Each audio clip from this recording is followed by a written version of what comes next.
നമസ്കാരം. നമ്മളുടെ ജീവിതത്തിൽ ഒരിക്കലെങ്കിലും KSRTC ബസ്സിൽ യാത്ര ചെയ്യാത്തവരായിട്ട് ആരും തന്നെ കാണുകയില്ല. വളരെ വ്യത്യസ്തമായിട്ടുള്ളൊരു ഫീലിംഗ് ആണ് KSRTC യാത്രയിലൂടെ നമുക്ക് ലഭിക്കുന്നത്. നമ്മളുടെ ദൈനംദിന ജീവിതത്തിൽ പല ആവശ്യങ്ങൾക്കും വേണ്ടി, അതായത് ഹോസ്പിറ്റലിൽ പോകാൻ, ജോലിക്ക് പോകാൻ, അതുമല്ലെങ്കിൽ ബന്ധുക്കളെയൊക്കെ കാണാനൊക്കെ നമ്മൾ KSRTC ആണ് കൂടുതലും ആശ്രയിക്കാറുള്ളത്. ഇപ്പോഴാണെങ്കിൽ KSRTCയിൽ സ്ത്രീകൾക്ക് സൗജന്യ യാത്ര കൂടി സർക്കാർ നൽകിയിരിക്കുകയാണ്. അത് വളരെ ഉപകാരമുള്ളൊരു പദ്ധതിയാണ്. ലക്ഷക്കണക്കിന് ആളുകൾക്ക് ദിവസേന ഇതിലൂടെ വലിയൊരു തുക ലാഭിക്കാൻ പറ്റുന്നുണ്ട്. അതിനൊന്നും നമുക്കൊരു തർക്കവുമില്ല. വളരെ നല്ലൊരു കാര്യമാണ്. പക്ഷേ നമ്മളിവിടെ ഗൗരവമായി ചിന്തിക്കേണ്ട മറ്റൊരു കാര്യമുണ്ട്. എന്തെന്നാൽ ഈ ഒരു യാത്ര പോകാൻ ഈ കാണുന്ന KSRTC ബസ് സുരക്ഷിതമാണോ? നമ്മൾ വിചാരിക്കുന്നത് പോലെ സുരക്ഷിതമായി നമ്മളെ ഒരു ലക്ഷ്യസ്ഥാനത്ത് ഈ വണ്ടി എത്തിക്കുന്നുണ്ടോ? ഇതിൻ്റെ ഫിറ്റ്നസ് ശരിയാണോ? ഇത് യാത്ര ചെയ്യാൻ പ്രാപ്തമായ ഒരു വണ്ടിയാണോ? നിങ്ങളൊന്ന് ആലോചിച്ച് നോക്കൂ. നമ്മൾ ദിവസവും TV-യിലൂടെയും പത്രമാധ്യമങ്ങളിലൂടെയൊക്കെ കാണുന്നത് KSRTC ബസ്സുകൾ വഴിയിൽ കേടായി കിടക്കുന്ന അവസ്ഥകൾ.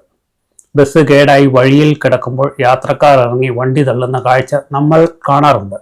എന്തുകൊണ്ടാണ് ഈ ഒരു പ്രശ്നം വരുന്നത്? വണ്ടികൾക്ക് കൃത്യമായ രീതിയിൽ മെയിൻ്റനൻസ് നൽകാത്തത് കൊണ്ട് തന്നെയാണ് ഈ ഒരു പ്രശ്നം വരുന്നത്.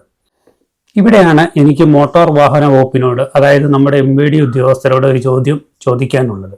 റോഡുകളിൽ ഒരു പ്രൈവറ്റ് ബസ്സിൻ്റെ ഒരു കംപ്ലൈൻറ്റ് കണ്ടാൽ, അല്ലെങ്കിൽ അതിൻ്റെ ഒരു ഇൻഡിക്കേറ്റർ കത്തുന്നില്ലെന്ന് കണ്ട് അവരെ ഓടിച്ചിട്ട് പിടിച്ച് ഫൈൻ അടിപ്പിക്കുന്ന നമ്മുടെ MVD ഉദ്യോഗസ്ഥർ എന്തുകൊണ്ട് KSRTCയുടെ കാര്യത്തിൽ ഈ ഒരു പരിശോധന നടത്തുന്നില്ല? KSRTC വണ്ടികൾ വഴിയിൽ തടഞ്ഞു നിർത്തി പരിശോധിക്കാൻ പാടില്ല എന്ന് നമ്മളുടെ നിയമത്തിൽ എവിടെയും എഴുതി വച്ചിട്ടുണ്ടോ? ഒരു നിയമവുമില്ല. പ്രൈവറ്റ് ബസ് പരിശോധിക്കാനും അതിൻ്റെ ഫിറ്റ്നസ് റദ്ദാക്കാനുമുള്ള അതേ നിയമവും അധികാരവും KSRTC പരിശോധിക്കാനും നമ്മുടെ മോട്ടോർ വാഹന വകുപ്പിനുണ്ട്. പക്ഷേ അവർ അത് പേടിച്ചിട്ടോ അല്ലെങ്കിൽ സർക്കാർ വണ്ടിയല്ലേ എന്നോ കരുതി മനഃപൂർവ്വം കണ്ണടക്കുകയോ ആണ് ചെയ്യുന്നത്. പേടി കാരണം അവരിങ്ങോട്ട് തിരിഞ്ഞു നോക്കുന്നില്ല എന്നതാണ് യാഥാർത്ഥ്യം. വണ്ടിയുടെ സ്റ്റെബിലിറ്റി പരിശോധിക്കാൻ ഇവിടെ ആരുമില്ല. ഇതിൻ്റെ വീക്ക്നെസ് പരിശോധിക്കുന്നില്ല എന്നതാണ് സുഹൃത്തുക്കളെ നമ്മൾ ഇവിടെ വളരെ വിശദമാക്കി പരിശോധിക്കാൻ പോകുന്നത്. സൗജന്യ യാത്ര വളരെ നല്ലൊരു കാര്യം തന്നെ. പക്ഷേ ഓർഡിനറി ബസ്സുകളിലെ തിരക്ക് നമുക്ക് താങ്ങാൻ പറ്റുന്നതിലും അപ്പുറമായി മാറി. പ്രത്യേകിച്ച് രാവിലെയും വൈകുന്നേരങ്ങളിലും ഓഫീസ് സമയങ്ങളിലും സ്കൂൾ ടൈമുകളിലും ബസ്സുകളിൽ നിരവധി ആൾക്കാരാണ് കയറുന്നത്. പ്രത്യേകിച്ച് ഇപ്പോൾ സ്ത്രീകൾ. ബസ്സിൽ കയറാൻ പറ്റാതെ ഫുട്ബോർഡിൽ വരെ തൂങ്ങി നിൽക്കേണ്ടി വരുന്നു. ഇങ്ങനെ ഓവറായിട്ട് ആളുകളെ കുത്തി നിറച്ച് പോകുന്നത് ഒരു വലിയൊരു അപകടം നമ്മളെ വിളിച്ചു വരുത്തുകയല്ലേ? ഇവിടെ നമ്മൾ സയൻസിന്റെ രണ്ട് കാര്യങ്ങൾ കൃത്യമായി മനസ്സിലാക്കണം. ഒന്ന്, ഒരു പരിധിയിൽ കൂടുതൽ ആളുകൾ വണ്ടിക്കുള്ളിൽ കയറി നിൽക്കുമ്പോൾ ആ വണ്ടിയുടെ സെൻട്രൽ ഓഫ് ഗ്രാവിറ്റി, അതായത് വണ്ടിയുടെ ബാലൻസ് കേന്ദ്രം മുകളിലേക്ക് വരും. വണ്ടിയുടെ മുകൾ ഭാഗത്തേക്ക് ഭാരം കൂടുമ്പോൾ അത് വണ്ടിയുടെ സ്റ്റെബിലിറ്റിയെ പൂർണ്ണമായും ഇല്ലാതാക്കുന്നു. ഈ അവസ്ഥയിൽ ഒരു വണ്ടി സാധാരണ വളവ് തിരിയുമ്പോഴോ അല്ലെങ്കിൽ ഒരു കുഴിയിൽ ചാടുമ്പോഴോ വശങ്ങളിലേക്ക് മറിഞ്ഞു പോകാൻ വളരെയധികം സാധ്യത കൂടുതലാണ്. പ്രൈവറ്റ് ബസ്സിൽ അധികം ആളുകളെ കയറ്റാൻ ഫൈൻ അടിക്കുന്ന MVD ഈ ഒരു സ്റ്റെബിലിറ്റി പ്രശ്നം കാണുന്നില്ല എന്നുള്ളതാണ്. രണ്ടാമത്തെ കാര്യം, വണ്ടി പെട്ടെന്ന് ബ്രേക്ക് ചവിട്ടുമ്പോൾ നമ്മൾ മുന്നോട്ട് ആഞ്ഞു വീഴാറില്ലേ? ഇതിനെയാണ് ഇനർഷ്യ ഓഫ് മോഷൻ എന്ന് പറയുന്നത്. അതായത് ബസ് പെട്ടെന്ന് നിൽക്കുമ്പോഴോ നമ്മളുടെ ശരീരത്തിൻ്റെ മുകൾ ഭാഗം പഴയ വേഗതയിൽ തന്നെ മുന്നോട്ട് പോകാൻ ശ്രമിക്കും. നിങ്ങളൊന്ന് ചിന്തിച്ചു നോക്കൂ. ഇത്രയും വലിയ തിരക്കുള്ള റോഡിൽ പെട്ടെന്ന് എന്തെങ്കിലും കുറുകെ ചാടി ഒരു എമർജൻസി ബ്രേക്ക് ഇടേണ്ട അവസ്ഥ വന്നാൽ ആളുകൾ ഒന്നിച്ചു മുന്നോട്ട് വലിയ ശക്തിയോടെ തെറിച്ചു വീഴും. പ്രത്യേകിച്ച് വണ്ടിക്കുള്ളിൽ സ്ത്രീകളാവുമ്പോഴത്തേന് അവർ പെട്ടെന്ന് പിടിച്ചു നിൽക്കാനോ സ്വയം രക്ഷപ്പെടാനോ ഉള്ള ഒരു സാഹചര്യം അവിടെ കിട്ടില്ല. ഒരാളുടെ മേൽ മറ്റൊരാൾ വീണ് ചതവുകളും ഒടിവുകളും ഒക്കെ ഉണ്ടാകാനുള്ള സാധ്യത കൂടുതലാണ്. നമ്മളൊരു അപകടം വന്നു കഴിഞ്ഞിട്ട് പറഞ്ഞിട്ട് പിന്നെ കാര്യമില്ല. അതിന് വരാതിരിക്കാനുള്ളൊരു മുൻകരുതലാണ് നമ്മൾ എടുക്കേണ്ടത്. ഇനി നമ്മളുടെ റോഡുകളുടെ ഒരു ശോചനീയ അവസ്ഥ ഒന്ന് നമുക്ക് നോക്കാം. കേരളത്തിലെ റോഡുകളുടെ അവസ്ഥ നിങ്ങൾ അറിയാമല്ലോ. എവിടെ നോക്കിയാലും വലിയ കുഴികളും, മഴക്കാലമായ പിന്നെ പറയുകയും വേണ്ട. കുഴി ഏത് റോഡ് ഏതെന്ന് പറയാൻ പറ്റാത്ത അവസ്ഥയിലാണ്. ഈ ഒരു തകർന്ന കുഴിയിലൂടെയാണ് ഈ അമിത ഭാരവുമേറി നമ്മുടെ KSRTC ബസ്സുകൾ ഓടുന്നത്. ഇതിനേക്കാളൊക്കെ വലിയൊരു സത്യം എന്താണെന്ന് വെച്ചാൽ KSRTCയുടെ ദീർഘദൂര സർവീസുകൾ നടത്തിക്കൊണ്ടിരുന്ന പഴകിയ ബസ്സുകളാണ് ഇപ്പോൾ ഓർഡിനറി ബസ്സുകളായിട്ട് ലോക്കൽ റൂട്ടുകളിൽ ഉപയോഗിക്കുന്നത്.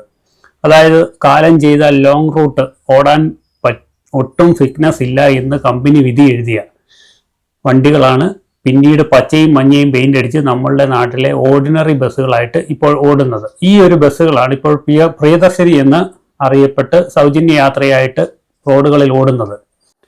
ഇങ്ങനെ അമിതഭാരവുമായി വന്ന് നമ്മളുടെ റോഡിലെ കുഴികളിൽ വീഴുമ്പോൾ എന്ത് സംഭവിക്കും?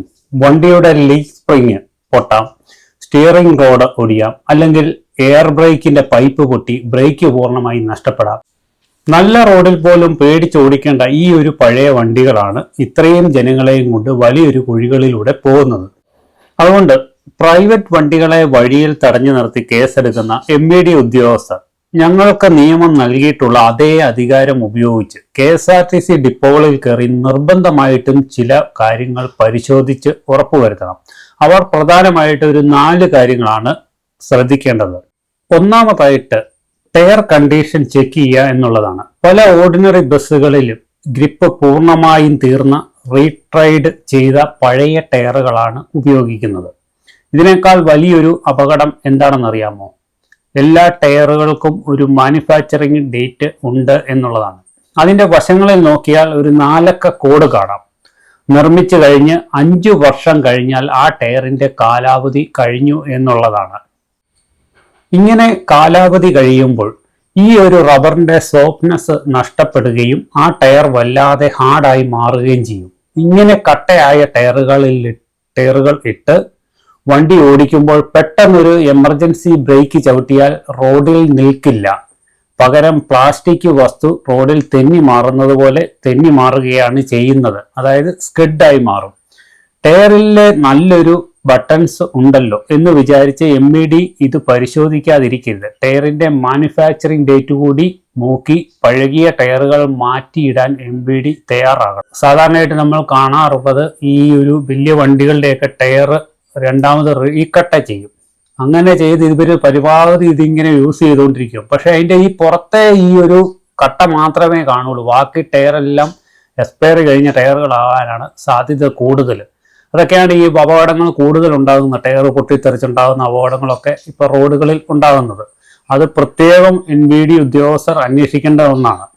രണ്ടാമതായിട്ട് ബ്രേക്ക് സിസ്റ്റമാണ് പരിശോധിക്കുന്നത്. അമിത ഭാരം കയറ്റി ഓടുമ്പോൾ ബ്രേക്ക് അത് താങ്ങാൻ പറ്റുന്നുണ്ടോ എന്ന് ദിവസേന ചെക്ക് ചെയ്യണം. എയർ പ്രഷർ ലീക്ക് ആവുന്നുണ്ടോ എന്ന് നോക്കണം. മൂന്നാമതായിട്ട് വണ്ടിയുടെ ചേസ് ഫിറ്റ്നസ് ആണ് പരിശോധിക്കേണ്ടത്. പഴകിയ വണ്ടികൾ തുരുമ്പെടുത്ത് അതിന്റെ ചേസിന് പൊട്ടലുകൾ ഉണ്ടാവാൻ സാധ്യത കൂടുതലാണ്. അങ്ങനെയുള്ള വണ്ടികൾ റോഡിലെ കുഴികളിൽ വീഴുമ്പോൾ അത് ആ പൊട്ടലുകൾ വലുതാവുകയും അല്ലെ പൊട്ടുകയും ചെയ്യാൻ സാധ്യത കൂടുതലാണ്. അങ്ങനെയൊക്കെ ഉണ്ടായിക്കഴിഞ്ഞാൽ വളരെ ഒരു അപകടമായിരിക്കും ഉണ്ടാകുന്നത്. ആ സമയത്ത് വണ്ടിയുടെ വേഗത ഉണ്ടെന്നുണ്ടെങ്കിൽ ഡ്രൈവർക്ക് ഒരിക്കലും അത് നിയന്ത്രിക്കാൻ പറ്റാത്തൊരവസ്ഥയിലേക്ക് വരും. അടുത്തത് നാലാമതായിട്ട് വാഹനങ്ങളിൽ എമർജൻസി എക്സിറ്റ് നിർബന്ധമായിട്ടും ഉണ്ടായിരിക്കണമെന്നുള്ളതാണ്. ഇപ്പോൾ ഒരു അപകടമുണ്ടായി ആളുകൾ പുറത്തേക്ക് എമർജൻസി വാതിലുകളിൽ കൂടെയാണ് വേണം രക്ഷപ്പെടാൻ വേണ്ടി. പല ബസ്സുകളിലും ഇങ്ങനെ ഒരു സംവിധാനം ഉണ്ടെങ്കിലും അവിടെ ഒരു സീറ്റോ വല്ലതും വെച്ച് അവർ അത് മറച്ചിരിക്കുകയായിരിക്കും. അല്ലെങ്കിൽ ആ ഒരു എക്സിറ്റ് വഴി ആൾക്കാർക്ക് പുറത്ത് ഈസി ആയിട്ട് കടക്കാൻ പറ്റുന്ന തരത്തിലായിരിക്കണം. അത് നമ്മൾ കണ്ടിട്ടുണ്ട്. പ്രൈവറ്റ് ബസ്സുകളിൽ പിന്നെയും ഇത് പാലിക്കുന്നുണ്ടായിരിക്കും. പക്ഷെ KSRTCയിൽ ഈ ഒരു പറഞ്ഞ സംവിധാനം മിക്ക ബസ്സുകളിലും ഇല്ല എന്നുള്ളതാണ് സത്യം. അതുകൊണ്ട് സുഹൃത്തുക്കളെ, ജനങ്ങൾക്ക് സൗജന്യ യാത്ര പോലുള്ള പദ്ധതികൾ നടപ്പിലാക്കുമ്പോൾ തന്നെ സർക്കാർ ഈ യാത്ര ചെയ്യുന്ന വണ്ടികൾ സുരക്ഷിതമാണോ എന്ന് നോക്കേണ്ടത് സർക്കാരിന്റെയും അധികാരികളുടെയും ഉത്തരവാദിത്തമാണ്. MVD ഉദ്യോഗസ്ഥർ പ്രൈവറ്റ് വണ്ടികളെ ഓടിച്ചിട്ട് പിടിക്കുന്നത് പോലെ തന്നെ തങ്ങളുടെ അധികാരം ഉപയോഗിച്ച് KSRTCയിലും പരിശോധിച്ച് ഫിറ്റ്നസ് ഉറപ്പാക്കണം. അതിന് അവർ ഒരു മടിയും കാണിക്കരുത്. ഓർഡിനറി റൂട്ടുകളിൽ പഴഞ്ചൻ വണ്ടികൾക്ക് പകരം പുതിയ ബസ്സുകൾ അനുവദിക്കണം.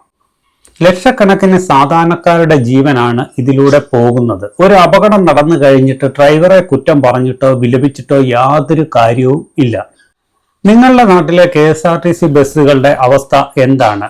ഇങ്ങനെയുള്ള ബുദ്ധിമുട്ടുകൾ നിങ്ങൾക്കുണ്ടായിട്ടുണ്ടോ? ദയവായി താഴെ കമന്റ് ചെയ്യുക. ഈ ഒരു വിഷയം അധികാരികളുടെ ശ്രദ്ധയിൽപ്പെടുത്താൻ ഈ ഒരു വീഡിയോ മാക്സിമം ആളുകളിലേക്ക് നിങ്ങൾ ഷെയർ ചെയ്യുക. അതുപോലെ തന്നെ നിങ്ങൾ ആദ്യമായിട്ടാണ് ഈ ചാനൽ കാണുന്നതെന്നുണ്ടെങ്കിൽ സബ്സ്ക്രൈബ് ചെയ്യാനും തൊട്ടടുത്ത് കാണുന്ന ബെല്ലൈക്കൺ എനേബിൾ ചെയ്യാനും മറക്കരുത്. അപ്പോൾ ഞാനിടുന്ന വീഡിയോകൾ നിങ്ങൾക്ക് നോട്ടിഫിക്കേഷനായിട്ട് ലഭിക്കും. അപ്പോൾ വീണ്ടും അടുത്ത ദിവസം നല്ലൊരു വിഷയമായിട്ട് വീണ്ടും വരുന്നത് വരേക്കും. ബൈ.